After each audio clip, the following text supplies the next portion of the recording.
Hello everyone, मैले चाहिँ आज सानो रेसिपी लिएर आएको छु। हजुरहरूले हेर्न सक्नुहुन्छ है। खाना पकाउन अल्छी लागेकोलाई चाहिँ एकदमै सजिलो उपाय छ है। आलु, मटर, प्याज, टमाटर काट्ने अनि त्यसपछि चामललाई धोएर एकै ठाउँमा सिटी लगाउने है। यदि हजुरलाई खाना पकाउन अल्छी लाग्छ भने चाहिँ यो आइडिया चाहिँ एकदम बेस्ट हो है। मैले पहिला पनि मैले यस्तै गरेर खान्थेँ भने मैले आज पनि मैले यो वाला रेसिपी बनाएको छु। हेर्नु होला, अल्छी लाग्छ भने चाहिँ यसरी खाँदा पनि एकदम मिठो हुन्छ है। फेरि एकदमै मिठो हुन्छ। हजुर पनि ट्राई गर्नु होला है। मैले तेल तातिसकेपछि मैले थोरै जिरा राखेको छु। यो चाहिँ जिरा हो, मैले जिरा राखेको छु। अनि त्यसपछि जिरा अलि पाकेर रातो भइसकेपछि त्यसपछि मैले प्याज राखेको छु। मैले भिडियो बनाउँदाखेरि अलिकति प्याज कालो पनि भएको छ है।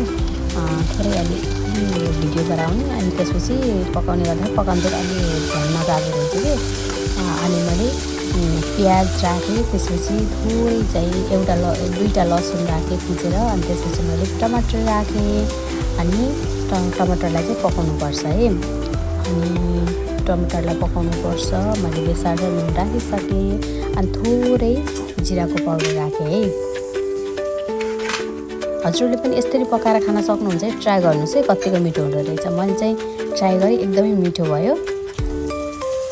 अनि आलु राखेँ है। मैले आलु र मटर लगभग सँगसँगै राखिदिन्छु अनि त्यसपछि एकैछिन पकाउनु छोडिदिन्छु है। आलु र मटरलाई एकैछिन पकाइसकेपछि अनि धेरै बेर पकाउनु पनि पर्दैन। अब यसलाई सिटी लाउने हो। अरूले चाहिँ कसैले चाहिँ कराईमा पनि पकाउनुहुन्छ। मैले चाहिँ